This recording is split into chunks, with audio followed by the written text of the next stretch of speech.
नमस्कार दोस्तों। काफी समय से लोग मेरे से कह रहे थे कि मैं दिल्ली के पास की वीआईपी सीट नोएडा यानी कि गौतम बुद्ध नगर जिसे कहते हैं, गौतम बुद्ध नगर जिले की जो सीट है, इसके बारे में मैं आपको बताऊं। इसके बारे में मैंने एक पहले भी वीडियो बनाया था। तब तक सभी प्रत्याशी डिक्लेयर नहीं हुए थे, लेकिन मैंने उस वीडियो में ये बताया था कि जो वर्तमान सांसद हैं भाजपा के, वहां पर डॉक्टर महेश शर्मा केंद्र में संस्कृति एवं एविएशन मिनिस्टर हैं, उनकी स्थिति बहुत कमजोर है। चर्चा तो यहाँ तक भी थी कि टिकट उनका कट सकता है, लेकिन टिकट कटे कैसे? वो केंद्रीय मंत्री हैं, नरेंद्र मोदी की गुड लिस्ट में हैं, कई डिपार्टमेंट उन्हें प्रमोट किए गए हैं, डिपार्टमेंट उनके चेंज भी किए गए हैं। तो ये तो मैंने पहले ही बता दिया कि इनका टिकट कटना बहुत मुश्किल है, और वही हुआ, टिकट कटा नहीं। एक कृष्णा राज जो है, वो उत्तर प्रदेश से जो केंद्रीय मंत्री थे, उनका तो टिकट जरूर कटा, बाकी किसी केंद्रीय मंत्री का टिकट फिलहाल नहीं कटा है, खासतौर से उत्तर प्रदेश की अगर हम बात करें तो।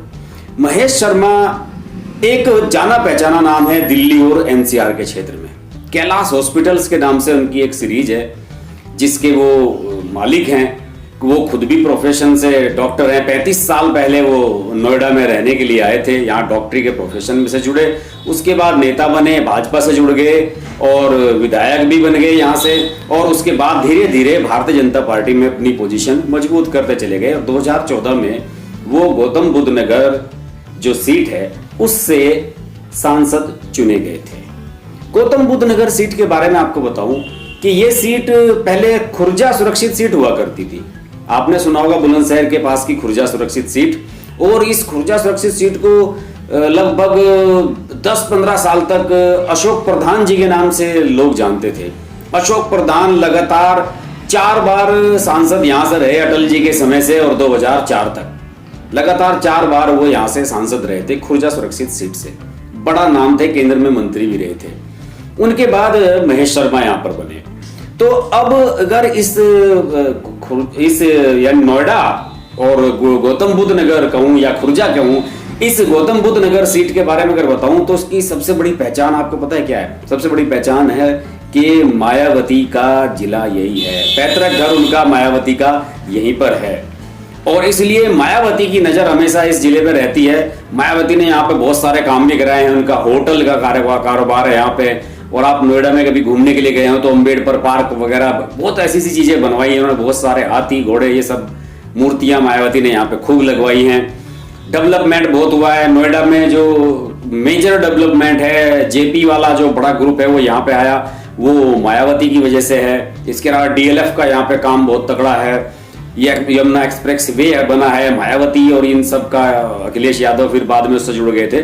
मायावती ने का मेन काम है नोएडा में, इसलिए वो उनकी नजर हमेशा नोएडा पर रहती है। तो सबको इंतजार था कि गठबंधन का प्रत्याशी यहां से कौन होगा। अटकलें लगती रही, अंत में सतबीर नागर को यहां से टिकट दिया है मायावती ने। खैर, प्रत्याशियों के बारे में अलग से बात करेंगे। बहरहाल हम बात करते हैं इस सीट की। इस सीट की अगर मैं बात करूं तो 2009 का जो परिसीमन हुआ था उसके बाद ही खुर्जा सुरक्षित सीट से ये गौतम बुद्ध नगर सीट बनी। पहले खुर्जा सीट हुआ करती थी। और मैं आपको बताऊं कि यहां पर इसमें नोएडा, दादरी, जेवर ये 3 विधानसभाएं तो गौतम बुद्ध नगर की हैं, और सिकंदराबाद और खुर्जा ये बुलंदशहर की हैं। तो यानी कि ये 2 जिलों की सीट है कायदे से। ज्यादातर सीटें ऐसी हैं, आपने देखा होगा कि मुजफ्फरनगर, बिजनौर, कई सीटें ऐसी हैं जहां पर 2-2 जिलों का उसमें हिसाब किताब बनता है।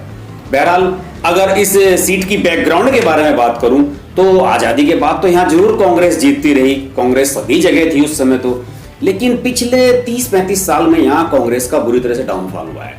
1984 जो इंदिरा लहर थी उसके बाद से यहां कोई कांग्रेस का सांसद नहीं बन सका है, और उसके बाद से यहां पर बसपा, सपा, भाजपा इन्हीं पार्टियों का प्रभाव रहा है। और खास बात और भी है यहाँ की कि यहाँ पर जितने भी सांसद बनते हैं वो लोकल रेजिडेंट नहीं होते, वो बाहर से यहाँ पे आते हैं। महेश शर्मा जो है वो राजस्थान के रहने वाले हैं, 35 साल पहले डॉक्टरी करने आए और यहाँ के सांसद बन गए। उससे पहले 2009 में जो सुरेंद्र नागर यहाँ बसपा के टिकट पर सांसद बने थे वो बागपत जिले के रहने वाले हैं। इससे पहले अशोक प्रधान जो 3-4 बार सांसद रहे हैं, वो अशोक प्रधान तो लगातार सांसद रहे, 96, 98, 99, 2004, तो अशोक प्रधान भी दिल्ली के रहने वाले हैं, कृष्णानगर के, वो भी लोकल नहीं थे। 1991 में जनता दल के टिकट पर यहाँ पर रोशन लाल बने थे, वो बुलंदशहर के रहने वाले थे। 1989 में जनता दल के टिकट पर भगवान दास राठौड़ बने थे, वो तो हरिद्वार से आए थे, उत्तरांचल से। तो यहाँ का हिसाब किताब कुछ ऐसे ही है, जैसे कि आप भी जानते होंगे कि इंजीनियर्स का इलाका कहा जाता है नोएडा, और ज्यादातर शहरी बेस इसमें लोग वोटर्स हैं। तो यहाँ पे इसकी खास बात यह है कि इस इलाके में ज्यादातर बाहर के लोग आके बसे हुए हैं। यहाँ पर कास्ट का जो फैक्टर है वो भी बड़ा एक उथल पुथल मचाने वाला है। जाट, ठाकुर, वैश्य, ब्राह्मण, गुज्जर, मुस्लिम, दलित, ये सब तो हैं। इसके अलावा 3-4 लाख वोट यहाँ पर ऐसे हैं जो मिक्स हैं, जो बाहर के लोग यहाँ पर रह रहे हैं, उन्होंने अपना वोट बनवा लिया है, अपने फ्लैट यहाँ ले लिए हैं, अपने मकान यहाँ बनवा लिए हैं। ये वोट बड़े डिसाइडिंग वोट होते हैं, इनका कोई जज नहीं कर पाता कि ये किस तरफ चले जाएं। ये भाजपा की तरफ भी जा सकते हैं, ये आम आदमी पार्टी की तरफ भी चले गए थे पिछली बार, अब की बार तो आम आदमी पार्टी का यहाँ से पर्चा ही कैंसिल हो गया है। तो यहाँ पर एक बड़ी अजीबोगरीब स्थिति है।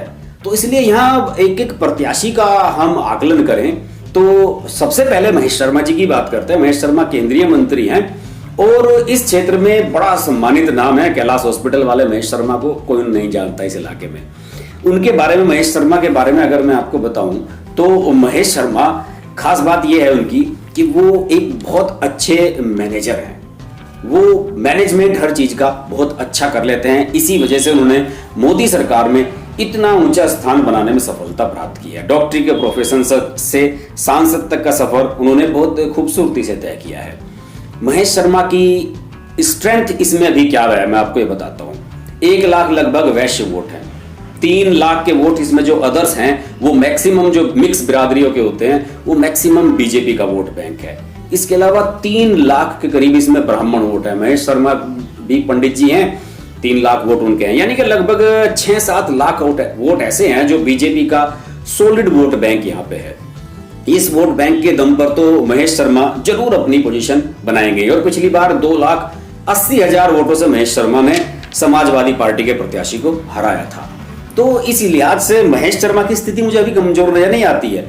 महेश शर्मा की अगर मैं विधानसभा क्षेत्रों की बात करूं तो जो 3 इसमें भाजपा के विधायक हैं, गौतम बुद्ध नगर सीट में 3 ठाकुर हैं, तो ठाकुर वोट भी तो वो लोग विधायक उन्हें दिलवा सकते हैं, भले ही महेश शर्मा पंडित जी हैं।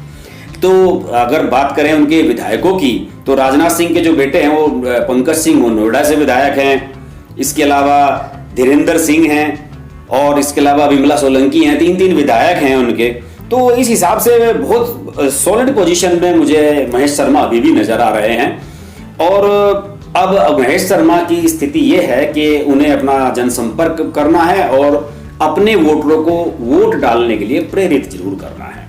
इसके अलावा बात करेंगे हम दूसरे नंबर पर बसपा के प्रत्याशी की। गठबंधन के हिसाब से ये सीट बसपा को मिली है, मायावती का इलाका है, उन्हें मिलनी भी थी। और यहाँ पर सतवीर नागर उनका नाम है वैसे तो, लेकिन गुज्जर बिरादरी से तो उन्हें सतवीर गुज्जर भी कह देते हैं। युवा प्रत्याशी हैं, उन्हें यहाँ से टिकट मिला है और बहुत जोरदार वो चुनाव लड़ रहे हैं, बड़ा फाइट कर रहे हैं, लगातार जनसंपर्क कर रहे हैं। और उनके समर्थन में सबसे बड़ी सॉलिड फैक्टर पता क्या है, क्योंकि वे गठबंधन सपा, रालोद और बसपा के प्रत्याशी हैं। तो अब देखिए, खुद गुज्जर हैं, लगभग 3.5 लाख, सबसे ज्यादा यहाँ पर गुज्जर वोट है, 3.5 लाख ये उनकी जेब में है। लगभग 1.5 लाख मुस्लिम, ये भी सपा की वजह से मैक्सिमम उन्हें मिल सकते हैं। दलित वोट जो बसपा का कोर वोट बैंक है, 3.25 लाख है। और इसके अलावा जाट वोट, अगर आरएलडी के अजीत सिंह उन्हें वोट दिलवा सकें तो 80-90 हजार के करीब जाट वोट भी हैं। तो यानी कि आप देखिए कि 3 और 1 4 और 3 7, लगभग 8 लाख करीब के करीब वोट उनका सॉलिड है। अब इसमें से कितना वोट डलवा पाते हैं, ये बड़ा मतलब देखने वाली बात होगी। तो मुझे तो ये नजर यही ला रहा है कि मुख्य मुकाबला यहाँ महेश शर्मा और सतवीर के बीच में ही होगा। सतवीर हरा भी सकते हैं महेश शर्मा को, और महेश शर्मा जीत भी सकते हैं नैरो मार्जिन से, कुछ भी हो सकता है। इसमें एक फैक्टर और जुड़ गया है। कांग्रेस ने जो पूर्व मंत्री रहे हैं जयवीर सिंह, उनके बेटे अरविंद चौहान को प्रत्याशी बना दिया है, युवा हैं वो भी। और इस सीट पर चूंकि वे ठाकुर हैं तो इस सीट पर 3.5 लाख वोट ठाकुरों के भी हैं। तो 3.5 लाख वोट सॉलिड ठाकुरों के अरविंद के पास हैं।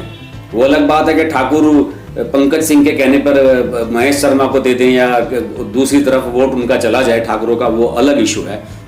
लेकिन उनका टिकट मिलने का आधार यही है कि यहाँ पे 3.5 लाख ठाकुर वोट हैं और अरविंद सिंह, डॉक्टर अरविंद खुद भी ठाकुर हैं। हालांकि कांग्रेस यहाँ 1984 के बाद से जीती नहीं है। 1984 में वीर सेन यहाँ से लास्ट टाइम MP बने थे और 2009 में ये सीट जब खुर्जा से इसमें आई थी, गौतम बुद्ध नगर बनी थी, तो ये जनरल सीट हो गई थी। तो अब कुल मिलाकर स्थिति यहाँ मुझे यही नजर आ रही है कि सभी के पास अपना एक सॉलिड वोट बैंक तो है।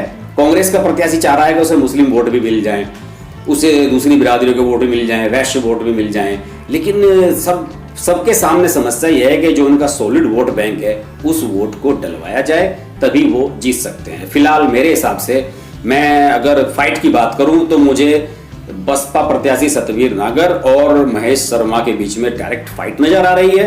महेश शर्मा जीतेंगे तो बहुत मार्जिन वोट से जीतेंगे और हो सकता है मार्जिन अंतर से बसपा के सतवीर नागर भी जीत जाएं, लेकिन फाइट इन्हीं के बीच है। और मुझे नहीं लगता कि अगर फाइट इन्हीं दोनों के बीच हुई तो हो सकता है कि ठाकुर वोटर्स भी महेश शर्मा को सपोर्ट कर दें और ये महेश शर्मा का प्लस पॉइंट होगा। बहरहाल अभी चुनाव 11 तारीख को है, उससे पहले हम आपसे मिलते रहेंगे और आप देखते रहिए हर्ष की बात लाइव और हमसे जुड़े रहिए। चैनल को सब्सक्राइब कीजिए, नोटिफिकेशन के लिए बेल आइकन जरूर डाल दिए, क्योंकि लाइव अगर मैं आऊंगा तो आपको उस पर पता नहीं लगेगा नोटिफिकेशन का। देखते रहिए हर्ष की बात लाइव। नमस्कार। अंकल, अगर आपको हमारी वीडियो पसंद आई तो हमारा चैनल हर्ष की बात लाइव जरूर सब्सक्राइब करें और नोटिफिकेशंस के लिए बेल आइकन प्रेस करें।